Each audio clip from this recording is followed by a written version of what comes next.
What if the greatest empire you ever built was founded on a secret you could never reveal? Not a courtroom secret, not a crime, but a bargain you made with yourself, that you would love numbers a little more than people, because numbers never left. In Omaha, under a Midwestern sky that remembers every season he has survived, an old man sits at a kitchen table and listens to the refrigerator hum like a tired engine. He is counting, as he always has, cash, claims, and time. He remembers a mill floor in New England, once loud with cotton and lint and the friction of hands that were never invited to shareholder meetings. A smell of oil, the clatter of belts, the heat. Berkshire Hathaway began there, a textile carcass he bought because it was cheap, stubborn because he would not let the numbers insult him. He would later call it a mistake, but it was the sort of mistake that points you toward the future you were built to find. He pulled at the loose threads of that dying industry and braided them into something else. An insurer's balance sheet, a float that was not a bill, but time on lease, patience turned into capital. He had not started as a monster, and he would never become one. He had started as a boy with a pinball machine in a barber shop, a kid who memorized stock tables the way other boys memorized baseball cards. He pushed newspapers through pre-dawn streets, learning the map of a small city and the cadence of persistence. He read Benjamin Graham as if the book were both candle and compass, and he learned that sometimes the world misprices what matters. He bought his first shares the way some children buy their first bike, not to show off, but to learn how far they could travel before dark. The legend is clean if you keep it at arm's length. He saw that insurance float could fund a lifetime of intelligent bets. He bought companies with moats and managers whose word was worth more than their titles. He wrote letters that made difficult things plain. And every spring, believers flocked to Nebraska as to a pilgrimage to hear him make capitalism sound like common sense. He preferred Coca-Cola to champagne, bridge to backgammon, and the quiet discipline of compound interest to the noisy theater of momentum. He never raised his voice to command a room. He simply explained a number until it felt like a story you already knew. But the clean legend leaves fingerprints if you press harder. It leaves the moment you choose one town over another, because the return on equity is higher when the people affected are far away. It leaves the evening you tell your first wife you'll be late, not because there is an emergency, but because the numbers are singing and you don't know how to leave the room when they sing. It leaves the quiet meeting where a subsidiary tells you, gently, that a profitable line carries a tale the actuaries cannot quite cage, and the even quieter drive home where you rehearse the sentence you will put in the letter. Conservative assumptions, additional reserves, no reason for alarm. He made mistakes in daylight and admitted them in daylight. There was the shoe company they purchased with stock and error, whose cost grew by the very compound interest he preached. There was the bond trader fiasco that dragged him into a congressional hearing, where he spoke like a disappointed headmaster, angry at the betrayal of a code he believed was older than the market. There were deals that looked clean on paper and felt muddy on the factory floor. He held these things up to the light, struck them with humor when he could, with humility when he couldn't, and he moved on. On a gray December afternoon years later, he toured a plant the balance sheets said they had saved. The manager walked him through charts and ratios. He nodded, praised, asked about maintenance and safety. On the way to the car, he noticed a woman in a faded jacket carrying a lunch pail, walking toward the bus stop with the measured steps of someone who has calculated precisely how much time is left in her day. Her face said nothing. The parking lot wind said everything. He sat in the car and stared at the dashboard, aware of the oddness of saving a place by moving money far away from it. He comforted himself with the long view. In the long view, float financed roads and jobs. In the long view, the companies under his wing grew slower but stronger. In the long view, he kept promises and paid claims and refused to dress numbers in costumes. You can build an empire on the long view. You can also miss what is standing in front of you because your eyes are always 2 inches above the horizon. Time collected its toll anyway. The first great love became a room across town, and a voice across a line, then a soft absence in a chair at dinner. The arrangement that the outside world labeled became, to him, simply how a complicated life kept balance. He wrote checks with more zeros than some budgets have lines, persuading himself that philanthropy was a repayment plan for debts not accrued in cash. He believed it most days. On others, he wondered what can be paid back and what can only be carried. Winning teaches a man to recognize storms as opportunities. But there are seasons when the storms do not stagger. They march. A year arrives when wildfire smoke creeps into boardrooms, when hurricanes learn the alphabet too fast, when supply chains hum like frayed guitar strings, when interest rates speak in a voice you haven't heard since your hair was black.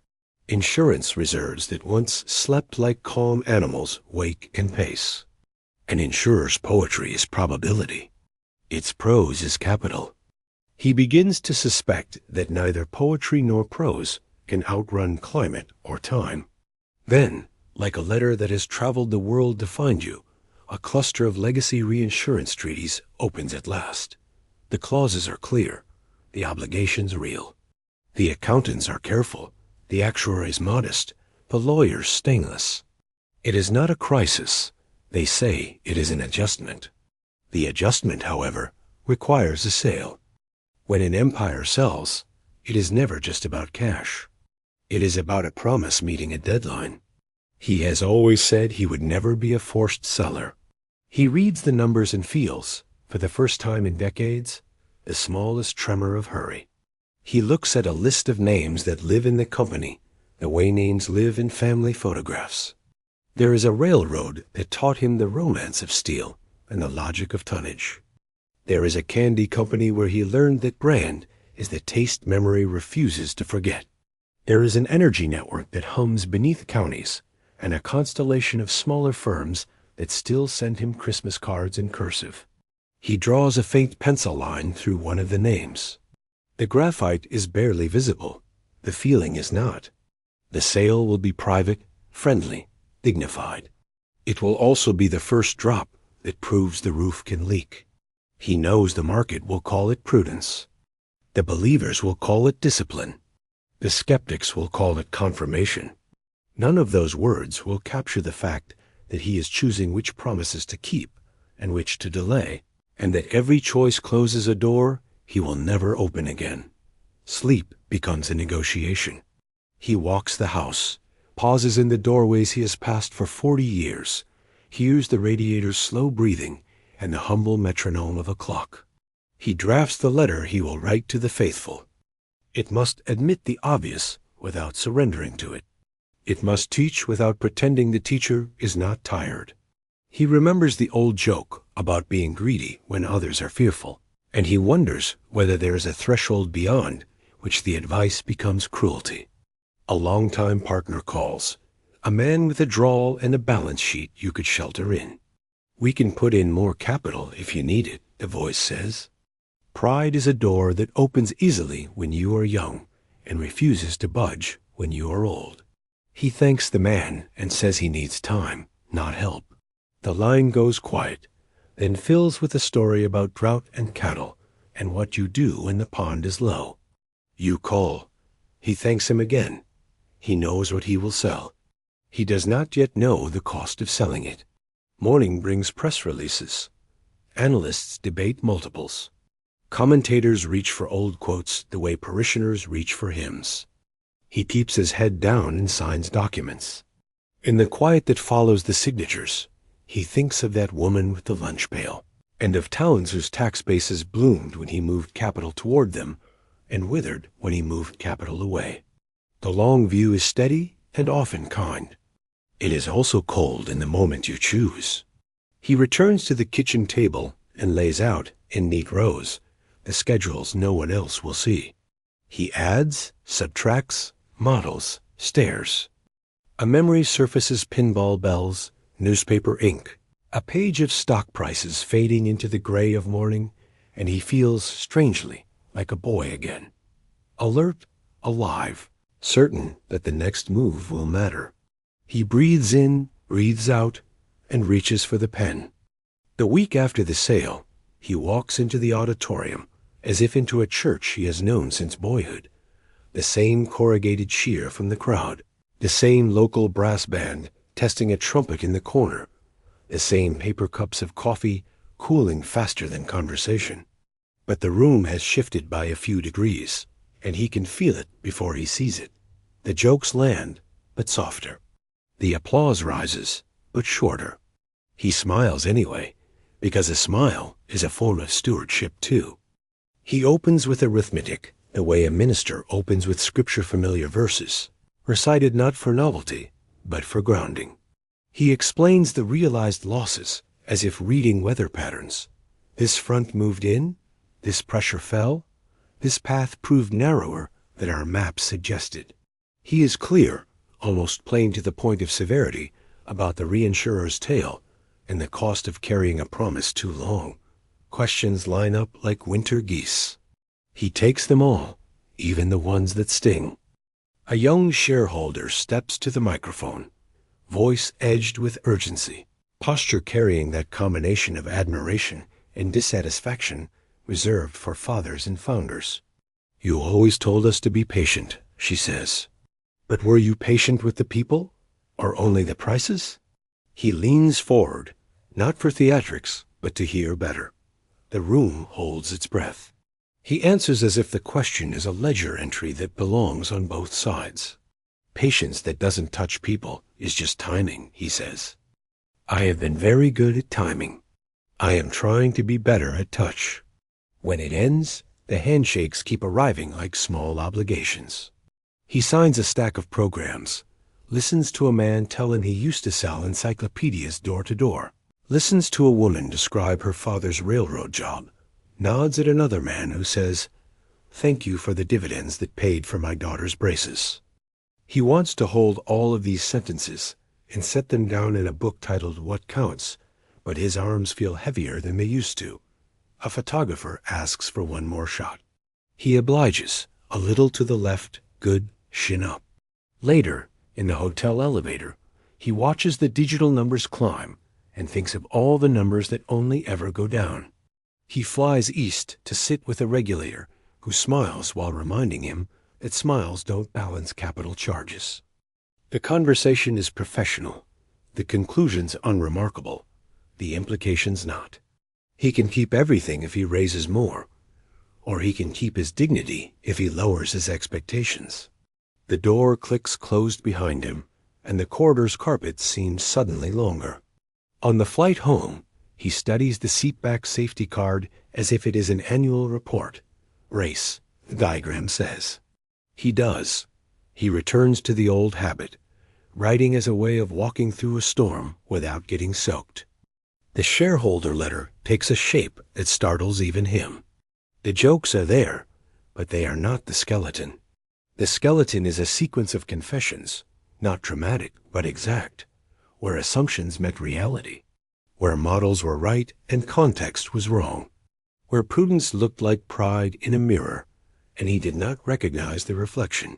He adds a paragraph about climate and time, and the portion of risk that can be priced versus the portion that must be respected.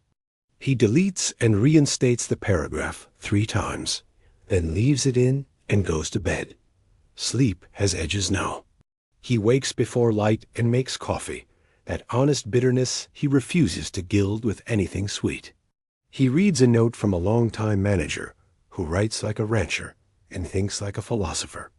"Boss, I always believed our job was to leave more fences standing than we found." The note sits beside a check stub for a donation he advised last year to a community clinic in a county whose name he can pronounce, but has never visited. He imagines the waiting room, the chairs that wobble a little, the nurse behind a sliding window, the quiet heroics of stitches and blood pressure cuffs and paperwork that does not quite fit the tray. He drives unannounced to a factory the headlines attributed to him when the truth was merely that he owned the roof over the people who made the headlines possible. The manager is startled, but proud. They walk the floor. Sparks from a welder's wand fall like orange snow. A supervisor nods. A forklift backs up with a beeping that sounds like a heart monitor in a distant room. In the break area, a bulletin board lists birthdays and a sign-up sheet for a softball team that needs an outfielder. He buys a coffee from a machine that grinds its own beans and tastes like someone else's determination. At the corner diner, the counterwoman recognizes his face, but not the script that usually follows it. She sets a plate down as if she has been doing so for 100 years instead of 15. He asks about the high school team. She answers about the closing of the hardware store. He asks whether she always works mornings. She says mornings keep her honest. He leaves cash and a note that is not immoral, but an acknowledgement. Thank you for the coffee. It tastes like work. On the way out, he stops by a flyer taped crooked to the door. Fundraiser for the volunteer fire department. He folds the tear-off phone number into his pocket like a small, clean duty. Back in Omaha, the front yard trees have learned his pace, and they sway when he passes as if greeting a neighbor rather than a name. He sits at the kitchen table to draft a memorandum labeled simply for after me. The successors know the arithmetic, the discounts, the difference between a moat and a moat story. He writes instead about the things he cannot calculate, the silence that follows a mispriced risk, the dignity of declining volume, because the tail is smarter than any underwriter, the art of saying we will make less and sleep more. A sentence arrives in his head uninvited, and he sets it down before it can run away. Compound interest is a miracle that works best when people have somewhere to stand. The next quarter is worse before it is better. The ratings agencies adjust a notch. Commentators use words like twilight and reassessment and his least favorite legacy. The pilgrimage shrinks. Hotel rooms are easier to book. Airline miles pile up unused. He misses the pageantry less than he expected, and the questions more. He has always respected questions. They are a form of capital, too. A private equity prince calls with an offer dressed as a favor. A premium for the asset everyone knows he doesn't want to sell. A structure that would let him claim he didn't sell it at all. He listens, as he always does. He declines, as he now must. The man laughs a friendly laugh and says, "We're all just moving chairs on a ship, Warren." He smiles into the receiver and says, "Then let's try to keep the chairs from breaking, shall we?" The chuckle on the other end sounds like patter on a tin roof. He announces a new underwriting rule that makes analysts frown. It is not exciting. It will not win panels. It will lower growth by precisely the percentage that keeps sleep from fraying. He writes a page to accompany the rule, not with justifications, but with a story. A rancher who used to bring more cattle to market when the grass was tall, and now brings fewer because the rains come late. The metaphor feels almost too neat, but it tastes like the truth. He signs the page with his name in a hand that has steadied other people for decades and now steadies him. A journalist with a gift for needlework asks whether the sale marked the beginning of the end. He thinks, then answers with a softness that surprises them both. "Everything is always the beginning of an end," he says. "The point is to choose what ends, and to be decent while it does." The quote runs above a photograph, where his eyes are not sad, so much as tired of pretending he is never sad. The mailbag the next week contains letters that read like benedictions and indictments. He reads each one. He answers more than he has to. On an afternoon of rare, harmless sunlight, he visits the husk of the old mill where the name began. The building is repurposed, as buildings must be if they wish to avoid becoming ghosts. There is a community center on the first floor, a library with shelves that smell like honesty, a classroom whose whiteboard carries equations written by a teacher who believes, against all evidence, that young attention is a renewable resource. He walks past a framed photograph of the mill In its original life loom lines like ribs, windows fogged by labor, men and women whose faces are stern because the camera has stolen a second it could not spare. He sits in a back row as a volunteer teaches a workshop on budgeting. A teenage boy raises his hand to ask if saving is just another word for fear. The volunteer says, saving is a word for tomorrow. He smiles. On the way out, he leaves a check with a name no one will connect to him and a note to buy more chairs. The chairs wobble, but they hold. Not everything has to be rebuilt to be useful. At night, he walks the hall like a man circling a lake he loves. The rooms are arranged like chapters. He lingers at the door where a voice used to hum while reading mysteries, a voice that was both departure and home. He takes the old bridge cards from a drawer and shuffles them. The sound is artificial rain. He thinks of the bargain he made with himself long ago, the one about loving numbers more than people because numbers stay. He recognizes, at last, the specific untruth inside the bargain. Numbers do stay, but they do not wait. He writes a letter to an old partner he has outlived, a man with a manner like dry wit and a mind that spotted nonsense faster than a hawk sees a mouse. He tells him the thing he should have said more often when they shared a table, that the cheapest assets he ever bought were the times his friend told him no. He folds the letter and sets it in a desk drawer, as if the drawer opens onto somewhere beyond drawers. He knows what it means and does not need it to mean more. Tax season arrives the way winter arrives, somewhere between a promise and a threat. He signs what needs signing, answers what needs answering, and each signature is strangely tender, as if he is consenting to a version of himself that has done the best he could with the tools he had. He calls the volunteer fire department from the flyer and offers new hoses, a generator, and a scholarship for any child of any firefighter who wants to study anything. The captain's thank you sounds like a man who has been holding a heavy door against the wind and can finally step through. He assembles the board not to defend, but to prepare. He tells them the plan for the next storm. Raise when others sell, because we have reduced the appetite for tail. Listen more and speak less. Refuse cleverness when clarity is available. Measure reputation the way you measure cash, not daily, but definitely. He asks a younger director with eyes full of weather to repeat the plan back to him. And she does word perfect, adding only that they will post the plan on a wall where everyone can read it like a prayer. In the last spring he will preside and know it. He walks on stage to music that once sounded like triumph and now sounds like a good luck charm. He thanks the crowd, says their names when he knows them, and admits, this time with no performance in the humility, that future returns will be lower, and that lower is not a sin if it buys room for decency. He quotes not himself or his favorite investor's prose, but a line he underlined from a book of poems he never intended to like. Be kind, because everyone is carrying a future that hurts. The empire does not collapse. Empires rarely do. They dim, they accommodate, they learn to live in weather they cannot change. The ratings notch returns after a year. The pilgrimage stabilizes at a human scale.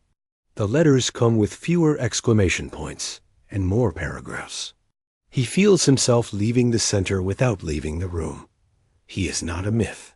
He is a man with a file cabinet and an old calculator whose buttons click like castanets when he totals a column. One evening, as the refrigerator hums its tired hymn, he opens a notebook and writes a final, unshared footnote to the long ledger of his life.